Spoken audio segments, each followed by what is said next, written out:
So take it away. All right. Well, good evening, everyone. I'm really excited to be back with you again this month, 2 months in a row. Tonight's workshop is about mentoring other seroptimists to prepare them for a leadership position, more specifically, our leadership position. And some of you may have been with me last month where we talked about mentoring 101.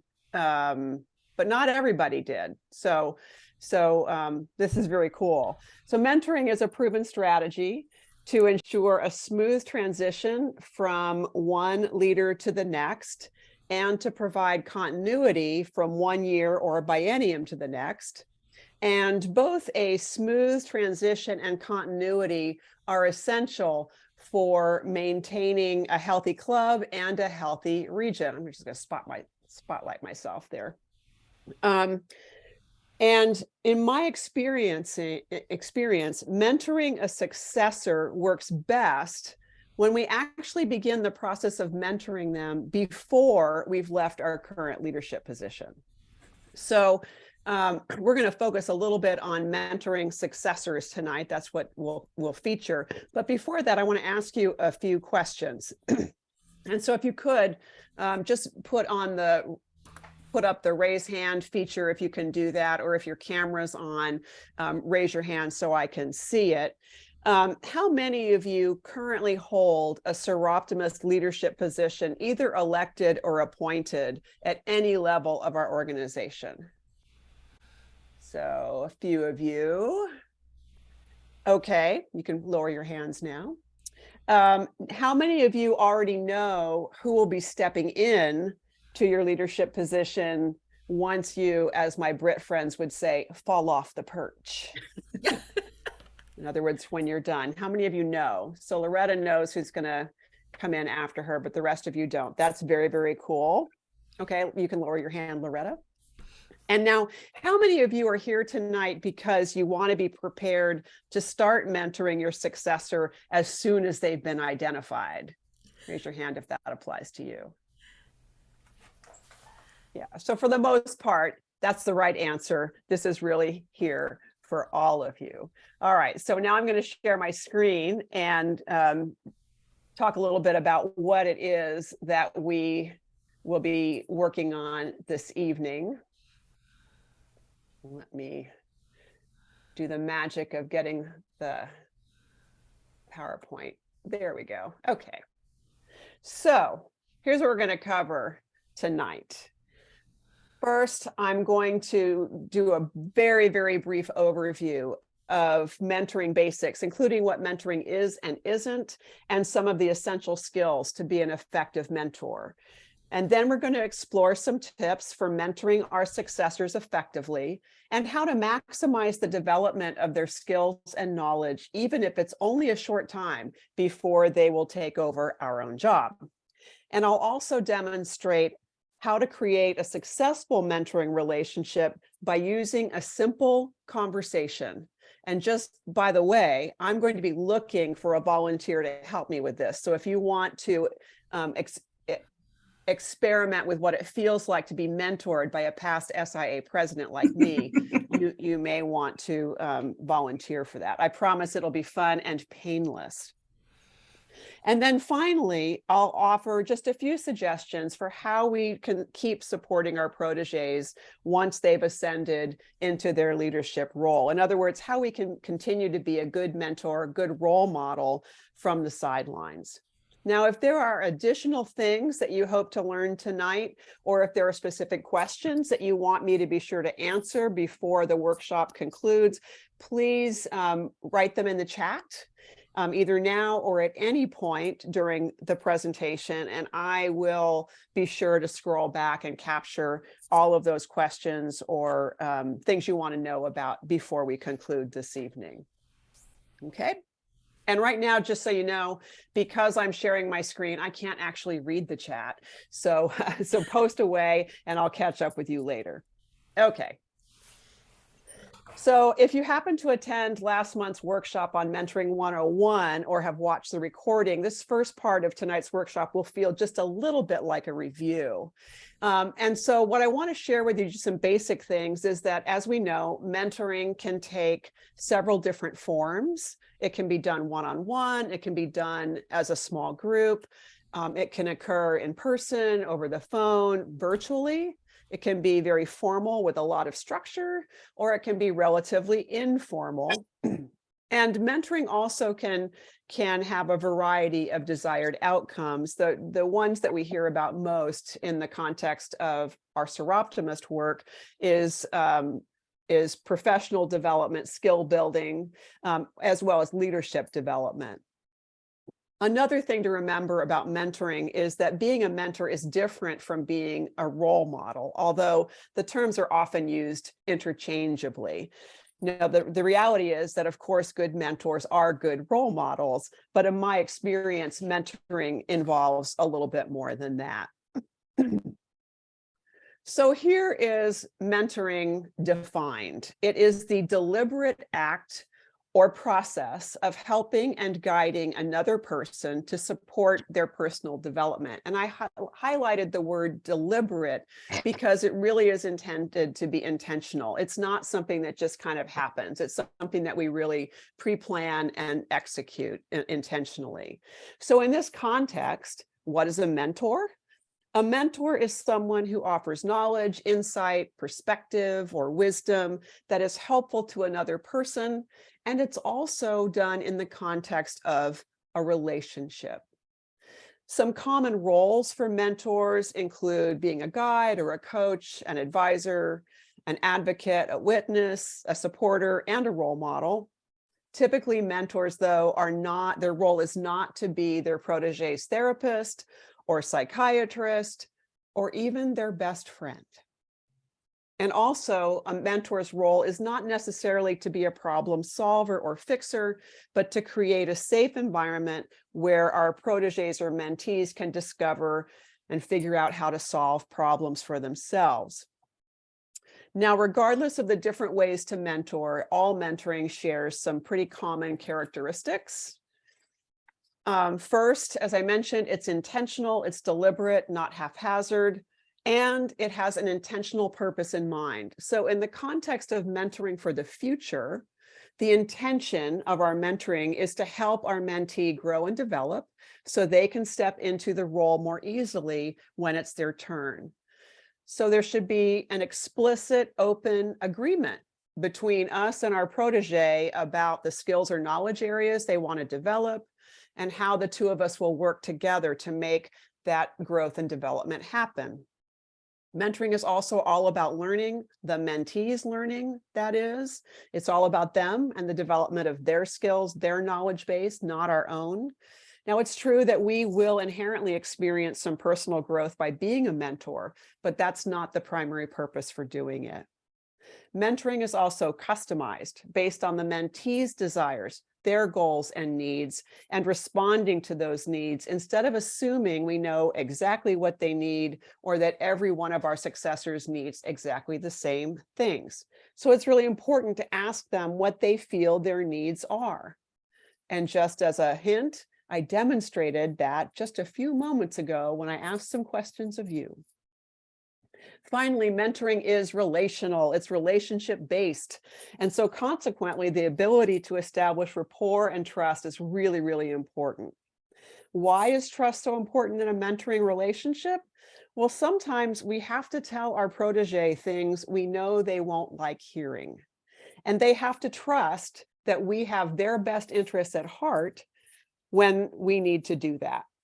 And also, we have to trust that they'll accept our constructive feedback without shooting us as the messenger.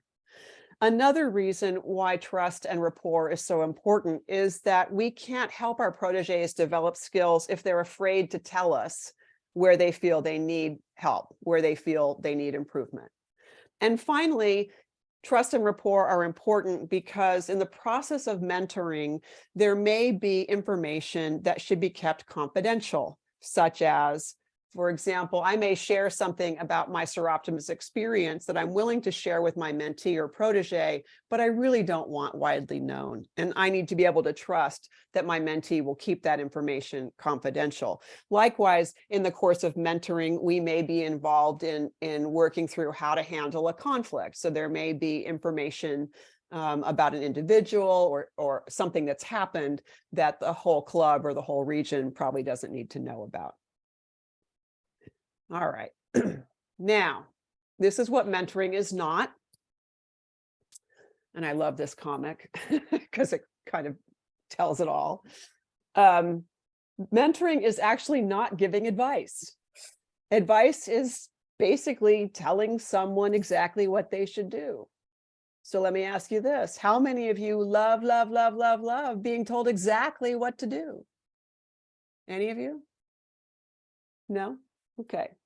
So while the role of a mentor can be that of an advisor or a guide, we should really try to avoid things like information dumping.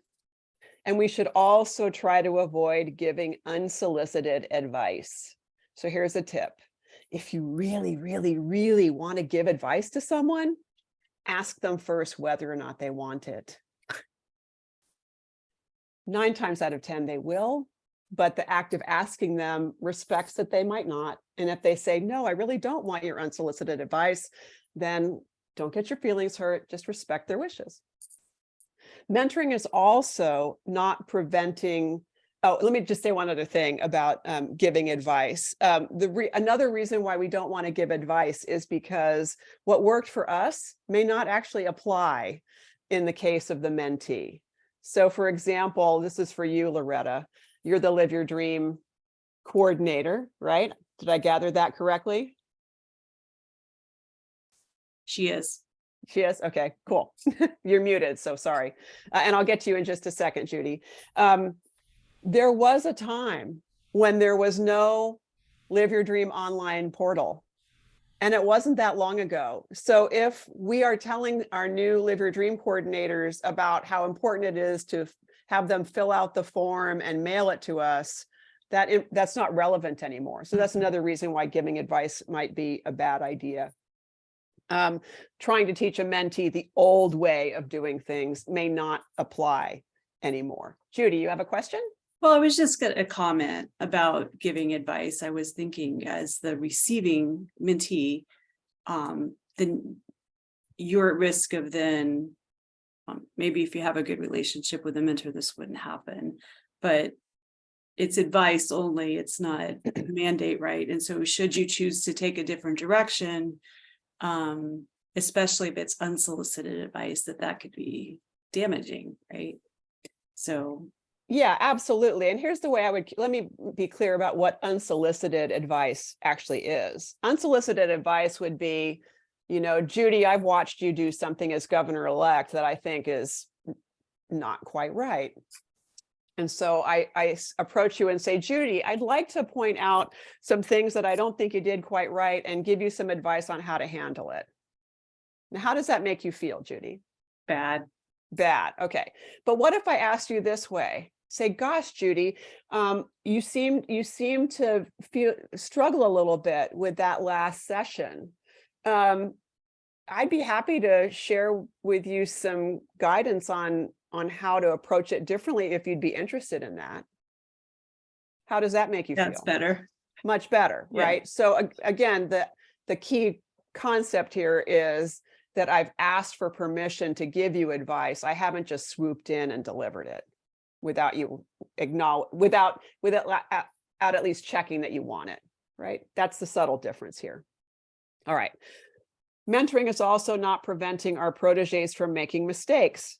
So here's a question to think about. Do you tend to experience more learning from your successes or from your mistakes? If you're like me, I always learn way more from my mistakes than I do from my successes. And that's because mistakes force us to reflect and evaluate what happened so that we can try to avoid making the same mistake in the future. So this is not to suggest that we should let our mentee go down a complete failure path. One, for example, a path that might result in harm to another person, a dangerous circumstance, something illegal or something unethical. Instead, good mentors discuss the pros and cons of various choices with their mentees, and then let them make the decision and experience the growth that comes from having made it. And finally, mentoring is not forcing them to do things exactly our way, because guess what? May have figured out a better way of doing it, or they've got a different way of doing things that aligns better with their particular skills and strengths. So it's really important, I think, that we lower our own expectations and not get disappointed if our protege does not structure an agenda exactly the way we did, or presided a meeting the same way that we did. Instead, mentees really need to know the essential requirements for the job, what they are. So for example, policies and procedures that may limit what they can or can't do, but how they end up doing things is pretty much up to them. And we just have to be happy about that and accept that. Now, there are some essential mentoring skills. I just want to touch on them really briefly. These are all, again, based upon my experience. We've already talked a little bit about building rapport and trust and why that's important. Active listening is an essential skill. As a reminder, that's listening empathically with the heart and mind, as well as with our ears, paying attention to face and body language, all those things. Another essential skill is the ability to ask quality questions and avoid asking questions that end in yes or no, instead using open-ended questions that will help our protege dig a little deeper. So for example, we might ask things like, so what resonated with you? What do you want to know more about? How did that experience make you feel? What inspired you or challenged you about that experience? And my personal favorite open-ended question, knowing what you know now, what do you think you might do differently the next time? Another essential mentoring skill is to give inspirational feedback, which means not only focusing on what they did well, but also constructive feedback, what they could have done better. And we need to keep in mind that mistakes, as I mentioned just a few moments ago, mistakes are really learning opportunities. And so when we notice a mentee or are coaching a mentee who's encountered or done a mistake, it's really important, I think, to pay attention to our own language and be gentle about it. So instead of saying, now let me point out everything you did wrong, maybe consider saying, would you like to discuss some opportunities for improvement? Excuse me. It's the weather. It's making my throat all tickly. All right. So I've been mentoring and training others to become good mentors for almost 30 years. I know, I can't believe it's that long. And I've done it both within my work profession as well as in Seroptimist. And so I just want to share with you some of the most important tips I've learned from all of that 30-year experience. And the first one, oh, this slide isn't formatted very well. Sorry about that. The first one is to put some thought into what information or help the protege might need ahead of time. So when I'm preparing to mentor my successor, the first thing I do is identify the key attributes or core competencies required for the job. And core competencies are the skills and qualities necessary for someone to be successful. Now, some core competencies are probably universal for any Seroptimist role, such as having good interpersonal communication skills. But most core competencies are going to depend upon the specific leadership job. So for example, delegation is probably a core competency for a club president or a committee chair, maybe governor, governor-elect, district director, working with the leadership team. Another core competency for those roles might also be the ability to organize and motivate a team. But these are not likely to be core competencies required to be a successful club secretary. In those circumstances, in that role, the ability to pay attention to detail and capture information accurately, maybe to be able to use a computer, those might be core competencies. So let's stop and brainstorm for a moment. What are a few of the core competencies that you can think of for your current Seroptimus leadership position. And in the chat, I just want, you don't have to name your position, but just post 1 or 2 core competencies or qualities for your job. And Judy, if you can see them in the chat, maybe you can just read a few of them as they come in. I will.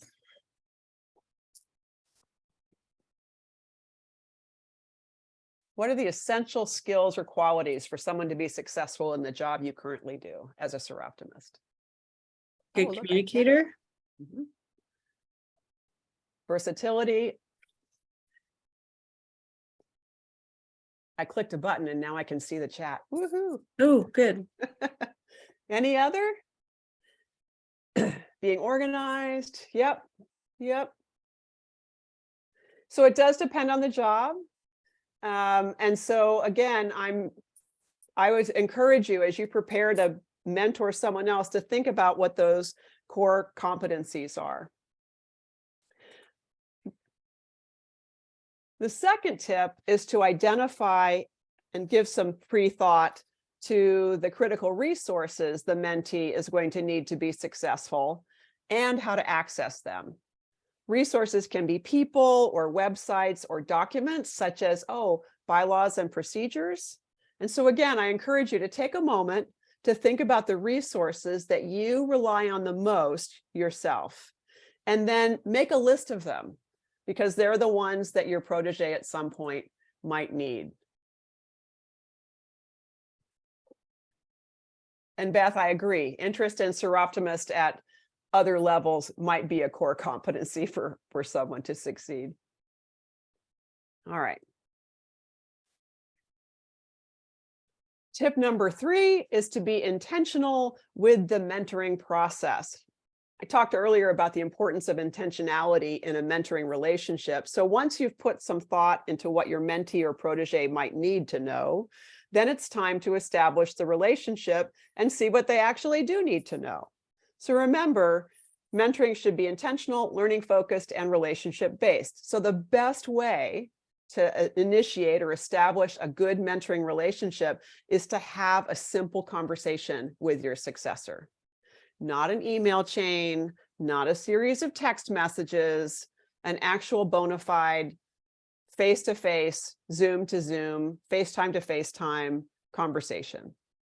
And during this first conversation, you're going to want to take care of some logistics.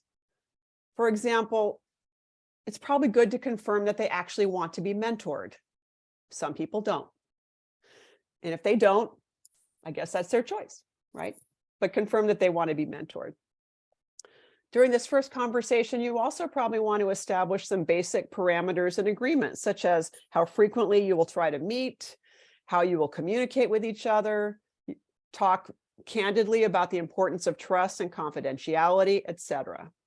But for the most part, the conversation should focus on 6 things. And what I'm going to do is post in the chat a link to a document that is on my Google Drive. It's a handout. And Judy's got a copy of the link as well. You can click on this link. Those of you who aren't driving, Charlotte, you can click on this link and download the document from my Google Drive so that you have it for later. If you click on the link, you won't be disconnected from Zoom. All right, that's one of the cool things about dropping these shared links in drives like this. So what we're going to do is I'm going to walk you through how to have this conversation, and at least the first few bits of it, first few steps of it. And for that, I need a volunteer.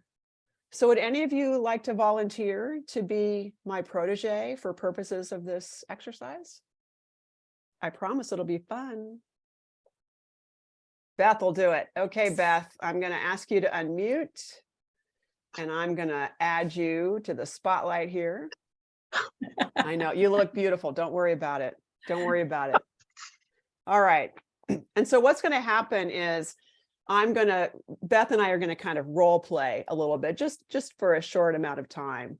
And I'm going to ask her some of the questions that are on this handout, assuming my voice holds out. And from time to time, I'm going to stop the conversation and just point out some things that I did so that you can understand the why of how I did it. Okay. So the first thing to do, let's say Beth and I are meeting, and Beth, let me just ask you a question. What role are you going to be stepping into? Oh, What are you going to be? What leadership role are you moving into? I will move into being the secretary for my club. A club secretary. Sure. That's not a very hard one, but it'll work. Do you want, I could do region secretary if you want. Ooh, I like that better. Let's do Okay. region secretary. Okay. By the way, one of the steps is to hold a big vision for your protege. Beth, I'm holding a big vision for you, region Okay. secretary.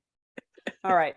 So the first thing that I'm going to do after Beth and I, maybe we're meeting for coffee or we're meeting on Zoom and we've greeted each other and we've chatted a little bit about logistics, then what I'm going to do is just ask a very, very simple question. So Beth, as you think about this upcoming role of yours, being region secretary, what are your hopes? What do you hope happens or that you learn as a result of being region secretary? Well, first, I'd love to support the governor because I know that that's not an easy job either. And I know that, minutes and getting directories right and all that is going to be really important. But yeah, so those are some of the things. I guess I'm most nervous about just getting things out on time and in a timely manner. Okay. So what I hear you saying is that you want to be the region secretary because you want to support the governor. Are there any other reasons why you're interested in being the next region secretary? Well, I would like interacting with the rest of the board. And I see it as, I've been a district director before, and just that wore on me, kind of. So I see this as it still is active, but not in a different way. Okay. And I think I can handle that activity. Okay. With where I am right now. Excellent. Okay, so I'm going to stop. This is time out on the conversation. Let me just explain what I've learned about Beth already. All right. What I've learned about Beth is that she's a team player and she wants to be part of a team. I've also learned about Beth that the reason why she's interested in region secretary is she perceives it to be a less intense responsibility than what she currently has as district director. That's her perception. Whether or not that's true, I don't know. Depends on the region. It depends on how much she wants to put into it. So I've learned that about her. I also learned that she has a fair amount of confidence about the technical aspects about region secretary. And the thing that she's most worried about is being able to get things done on time. Have I got that right? Yes. Okay. So just that one question and asking a little open-ended follow-up question, I learned an awful lot about Beth in what, a minute, 2 minutes? Okay. So once I've asked what her hopes are, the next thing I'm going to do is help her uncover some opportunities for what she wants to learn more about. Okay. And so I would say, for example, so one of the things that I've heard you say, Beth, is that you have some concerns about being able to get everything done in a timely manner. Tell me a little bit more about that. Can you tell me a little bit more about what you feel the barriers might be or the opportunities might be? Or let me ask it another way. Yeah. Let me ask it a different way. In order to help you feel more prepared about getting things done on time, what are some things you think you might want to learn about specifically? Like project management techniques or? Well, and knowing what are the specific timeframes and what expectations are. Some of the things that I've seen in the past have been getting minutes done, the directory for the region. Those seem like two really big things. Mhm. And I, depending on the need, how much I might need to do for conference or other things too. And at this point, I really don't know the full job description or specific tasks. Aha. Okay. I'm going to stop. So what I've just learned is that Beth is really not all that worried about creating the Word document that make that kind of stuff. What she's worried about is she wants to know what's expected of her. She wants to know more about what the job actually entails. She wants to know how much latitude she has over the timing of things. Like, is there a preset calendar that she has to follow, or is there some flexibility in there, right? That's what she wants to know about. Did I miss anything? No. Pretty good, huh? Yeah. Okay. So with that in mind, then the next thing I'm going to do is help explore some options of knowledge transfer or learning. So I might suggest to Beth, so it sounds to me like there are some resources that might be helpful to make sure that you're familiar with. So for example, maybe one of the things that we might consider doing is looking at the region calendar and maybe seeing if there's the calendar behind the calendar. In other words, there's the Right. calendar that gets published, Right. and maybe there's another version of the calendar that identifies behind back channel deadlines for things. Right. I don't know if there is or not, but that might be something that we explore learning about together. Right. What are some other resources that you think might be helpful for you to know about? I would want to talk with the current secretary and find out what some of their issues have been, if any, and the governor to see what expectations there are there. Yeah, those are really great ideas, Beth. I always encourage people to go to the people who are currently doing the job. And maybe one of the things that you and I could do together is come up with some very simple interview questions that you might use. That'd be helpful. Yeah. To be able to get what you need to know out of those people resources, right? Yeah. It also, I might suggest a couple of other things that you might want to take a look at what the region bylaws and procedures say about the role, because often those are embedded in those documents. And there also might be some resources on the SIA website related to secretary duties. And even on the region website, there may be something too. Yeah. Okay. See what I just did? Already I've worked out with Beth some very specific things that she can do to enhance her knowledge, to get the answers that she has articulated that she wants to have, and some ways that I can partner with her to help her succeed in that. Right.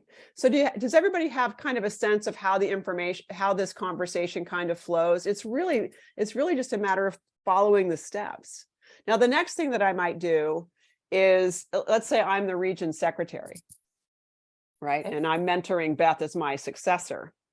The next thing that I might do is I might say, well, Beth, if you'd be interested, I'd be happy to share a story of something that I experienced as region secretary, if that would be helpful to you.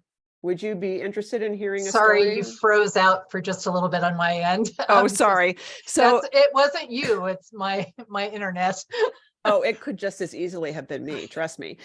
So if I'm the region secretary, I might say, so Beth, I had an experience let's say we're talking about meeting a deadline, right? Failing to meet a deadline.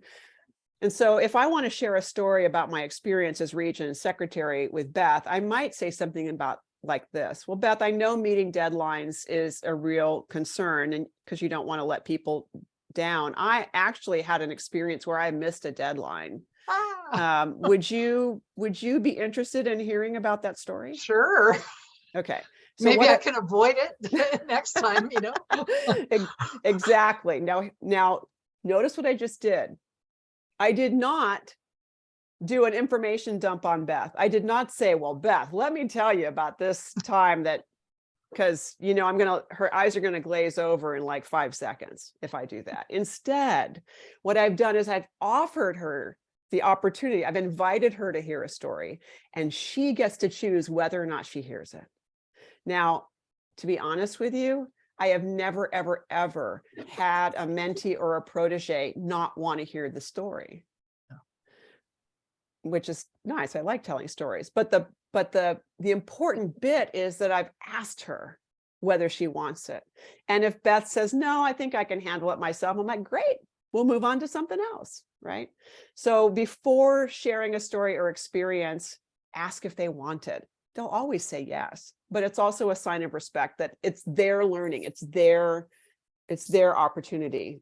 It's not about me doing an info dump. The next step is to really hold a big vision for them. And I did that a little bit at the beginning. You can really pretty much do this at any point during the conversation. You know, sometimes our mentees or proteges may hold themselves back. They may not think they're ready because they haven't checked every little box on the job description for their qualifications. You know, sometimes even the bravest of us needs a shove, right? And so what I might say is, Beth, I have such confidence in you. I know you have the skills and the talents. I know that together we can work out a plan for you to feel completely prepared to be region secretary. And I'm willing to bet that by being successful as a region secretary, that this next step is not going to be the end of your SPR Optimist journey. I really think that there's leadership potential for you beyond region secretary. I don't know about that one. Well, you may not believe it now, but hopefully by the end of this biennium, you'll see what I see, because I see the potential in you. So what I've just done is I've just held up a big vision for Beth. I've encouraged Beth not to limit herself, to not think about this next leadership challenge as that's all she's ever going to be. That she's hit the ceiling. She can't be anything more than that. Because, you know, the day we stop learning is the day we die. The day we stop improving is the day we die, right? So hold a big vision. And then finally, the last thing I'll just say is invite action. Now, again, I've already kind of planted the seeds for that action by talking to Beth about some strategies for her getting the information that she wants, that she's told me that she wants. So, you know, I can say, well, Beth, let's get started. You know, let's make a plan. So we're gonna meet again in a month. What do you think you might be able to have learned about or accessed or done by the time we next meet again? What do you think you might be able to do? I definitely want to check the bylaws and procedures and anything else I can find at the region level, and then and SIA, see what resources there are there, and just check out the website as much as possible. Yeah, I would absolutely do that. I also would suggest, again, it depends on how busy you are with other things, but maybe you can start thinking about the types of questions you want to ask the current region secretary and the governor-elect, who will be governor, so that we can kind of, at our next meeting, plan a strategy for how to structure an interview with those important people resources. Does that sound good to you? Yeah, and since you're the existing secretary, can you send me like if it's okay, can you send me an example of like your board minutes, just to see what that looks like? Thank you. I'd be happy to. Thanks. Ta-da! Okay, so I've done steps 6 and 7 kind of together there. You know, I've invited Beth to take concrete action. We've identified a date by when she'll do it. Why is that important? Oh, for accountability, right? Because Beth may wait until like the day before, and that's okay. Never. Well, maybe not, but some people might. And you know what? That's okay, because you know what? If she knows that we have another mentoring session scheduled for tomorrow, what is she going to work on today? Those things that we've agreed she should do, right? Yep. I also pointed out some additional resources she might want to consider. I responded to her. I will respond to her request for resources from me.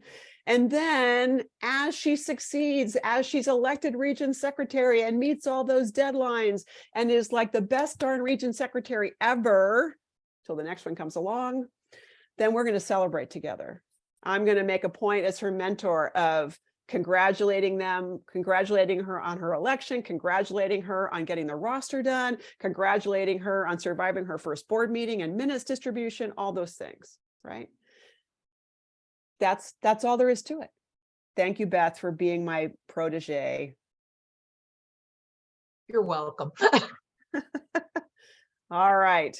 Any questions about that conversation before I finish up the tips and finish up the last few things I want to share? Any burning questions? We can come back at the end. No? Okay. Then I'm going to share my screen again.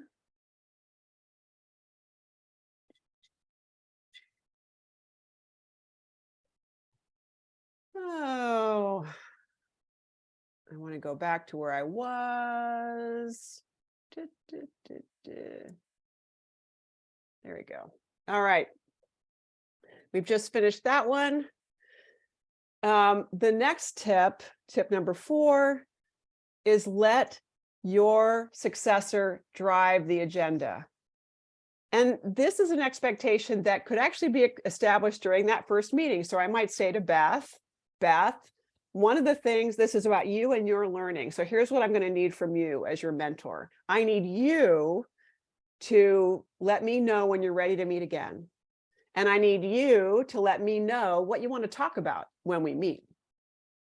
I will make myself available. I will freely share what I know. I will give you access to everything I can.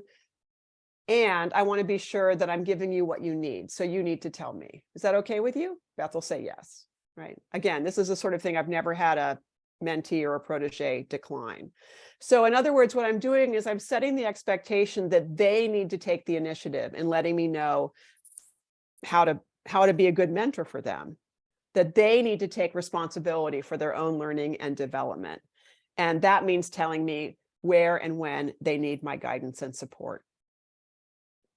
Tip number 5, this is such an important one for any Seroptimist job. Actually, it's pretty important in our business world too. Share not just the what's and the how's, but also the why's. So when explaining something to a mentee, be sure to share why you do something in addition to what to do and how to do it. And I'll give you an example. Let's say I'm facilitating a meeting and I want it to run smoothly. That's the what. Now, I do several things. Number 1, I prepare a written agenda and distribute it to everyone in advance. That's a how. Why do I distribute the written agenda to everyone in advance? Because I want to help them be prepared. I want them to think about what we're going to talk about before they walk in the door to the meeting, right? And if they have a role where they're expected to give a report, I want them to know where on the agenda it's going to be so that they can be prepared. Now, I also might pick up the phone and, remind them, hey, Sally, you're going to give a report on the Live Your Dream candidates our club has received, right? But if it's on the agenda, then Sally knows it's going to be her job to do it.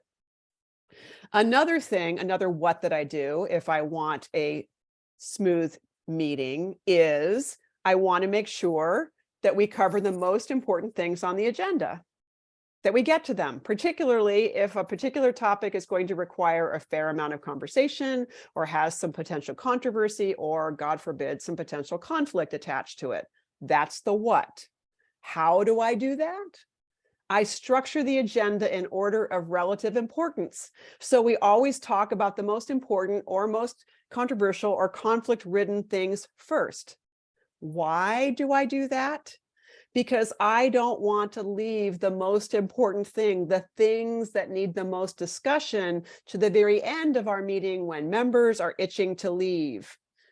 I also do it that way. Why? Because usually there are other options for handling important items if we don't happen to get to them. such as if there are announcements, I could send out a group email following the meeting with all of the announcements in it. I could send out an email with the calendar, alerting people to the dates coming up, right? So my point in this illustration is to demonstrate that when we explain why we do things or why we do them in a certain way, it tends to enhance our mentees or proteges' understanding. We've all experienced a situation where a decision was made and people got upset until they understood why. Right? So always share the whys as well as the whats and the hows. Tip number 6, this is one of my favorite things to do. Give your mentee or protege opportunities to practice in advance. If possible, provide a safe opportunity for your mentee or protege to actually do some of your leadership job while you're still in it. Now, this is not dumping responsibility. This is intended to give them practice to build their confidence, to expose them to things in a way that just waiting on the sidelines watching might not be able to do. So, for example, if you're a club president, plan 1 or 2 specific dates for your president-elect to preside at a club meeting while you're still the president, particularly if your protege has never been president before or has never presided at a meeting before. Now, you can be there at the meeting where they preside or not. If it were me, I would ask what my protege would prefer. And I would also be very, very transparent about what you're doing and why. In other words, be very transparent. Tell the club what's happening. Susie wants to practice presiding at one of our business meetings as preparation for being club president next year. So today I'm going to be here, but she's going to preside at the meeting. And I know you'll want to give her the same respect and kindness that you always give me. Right? Then, after Susie has presided at the meeting, make a point of doing a debriefing together after they've practiced. Be sure to point out the things they did well, but also help them evaluate themselves. And this is where quality questions can really be helpful. So for example, questions like, how did you feel you did? What things felt easy to you? What things felt more challenging? Knowing what you know now, are there things you might want to do differently the next time? What questions do you have about what happened that I might be able to help answer for you? Those are all open-ended questions designed to debrief after the practice run. And then in addition, we can also offer constructive feedback about areas for improvement that the protege or mentee hasn't identified for themselves. So for example, gosh, you did such a great job overall, Beth. One thing I might suggest is, you see what I've done? I've just said, I've given her like, you did such a great job. There's just one little thing that I might suggest if you want. By the way, when we let our protege do some of our job as advanced preparation, we give the other leaders in our club or region permission to do the same thing. What do you think might happen if we didn't freak out about someone who's not yet in the job getting to practice what it's like to be in the job before they're actually in the job? What if that was part of the culture we created? That would be true succession planning, right? Now, what I've just described in terms of a club president and having the president-elect do the meeting is different from a situation where the club president gets sick, can't be at the meeting, or has a family emergency or has a health emergency and can't be at the meeting, and the president-elect has to do it. That's what I would call an unplanned practice session. What I'm recommending is that it be a planned one, intentional, deliberate, right?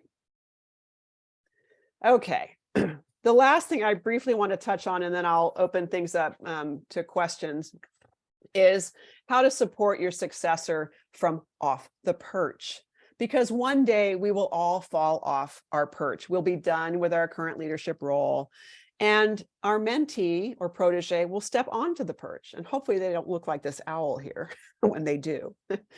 But when that happens, when they do step onto their perch, it's really important that we continue to offer our support as a listening ear, as a sounding board, whatever they tell you they need. But that's the key. Make sure that you make them tell you what they need when they need it. Just like we did when we were setting up, when we were having the mentor drive the agenda of our mentoring sessions. This is kind of the same thing. Let them know you're always available to help them, but they have to ask you for your help. In other words, don't give advice unless or until they ask for it. And I will tell you, sometimes it's really, really hard to sit on our hands and keep our lips buttoned, right? But they won't, it will maintain your relationship in a more respectful, trusting way if you let them know you're there for them, but they get to control whether or not you intervene, right? Another tip is to always praise them in public and always provide constructive feedback privately. Don't criticize them ever in public. That would be a total violation of the mentoring relationship. And while we are praising them in public, it's really important for us to pay attention to our faces when we're in public. People will be watching our reaction to our successor, particularly when they make a mistake, right? So learn to adopt an attentive, respectful poker face. And continue to respect that relationship. Continue to foster trust by being your protege's biggest fan and biggest cheerleader. The health of the Seroptimist organization depends on quality leadership. And a proven way to enhance the continuity and quality of leadership over time is to invest energy in mentoring those who are willing to be leaders by providing them with a safe way to learn and to grow and to discover their own talents.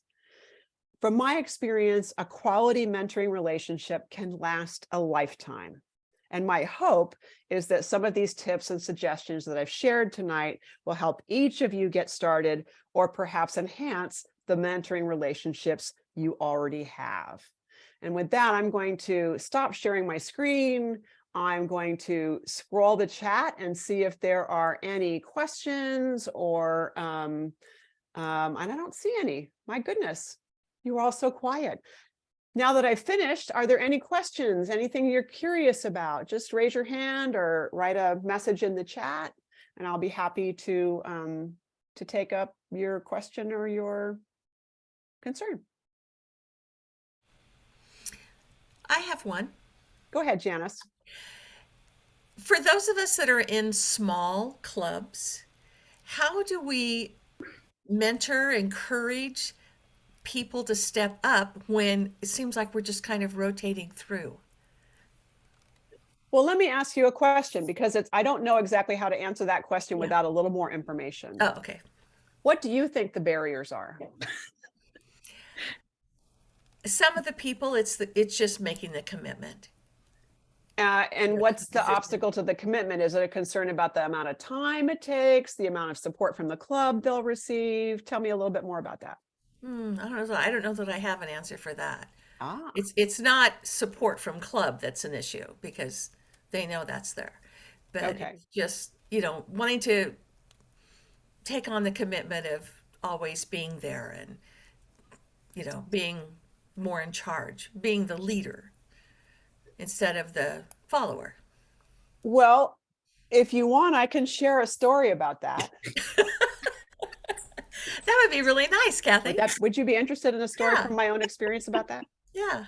So way back when I was club president for the first time in my relatively small club, we had, I think, 14 members, which at that time was pretty small. Yeah. I was finishing up my term as president, and the nominations committee was out there beating the bushes for candidates, and no one wanted to be president. No one wanted to be president. And to be honest with you, I was so frustrated that I just immediately thought, well, we'll just disband the club. I was much younger and impulsive then. And fortunately, I had a really good mentor. Oh, she turned out to be another SIA president, Dawn Marie Lemons, who wisely counseled me that one alternative to just disbanding was to have a club meeting where we just talked about three things. Number one, what we loved about the club and what we were doing together. Number two, what we didn't like. What were the obstacles to leadership? And then, based upon what the obstacles were, have a conversation about what changes we might be willing to make in order to make it easier for people to be leaders, particularly club president. So at the time this was all happening, we were meeting in Kiwanis Land Clubhouse in a park. The food was catered.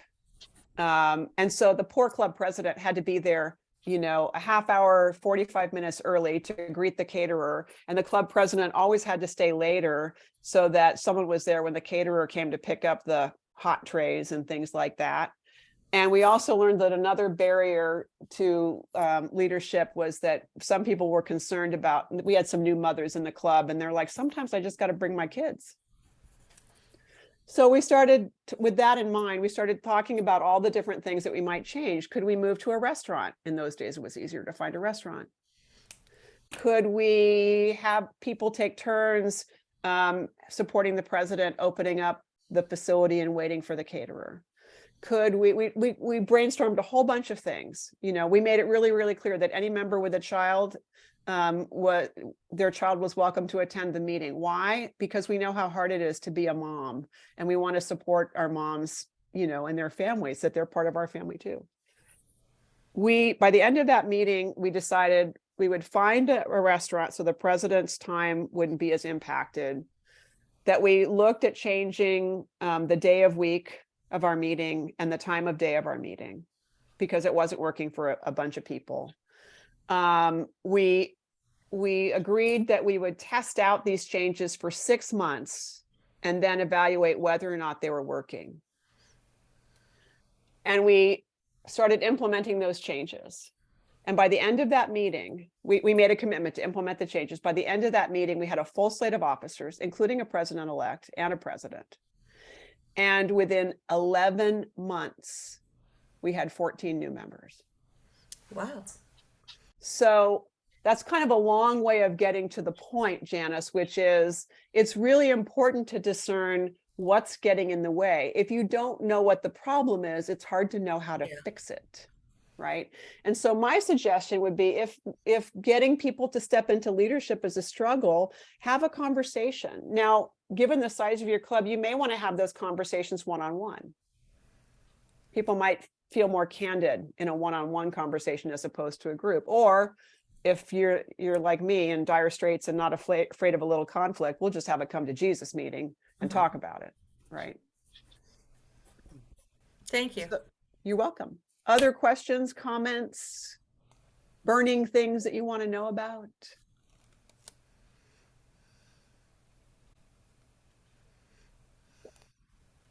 No? Okay. It's 7:31. My job is done. Thank you. Thank you, Cathy. This has been super, super helpful. And as always, appreciate your time and sharing your experience and wisdom with our region. Yeah. So thank you again. And thanks everyone for being here. And thanks, Beth, for volunteering. Thank you, thank Beth. Put yourself out there. Thank you. And don't forget to pick up the handout by clicking on that link if you haven't already done so. Okay. Thank you very much for the invitation, Governor-elect Judy, and happy holidays, everybody. And I'll see you down the road. Yeah. Yes. Happy holidays, everyone. Cathy. Bye, everybody. Bye. Bye.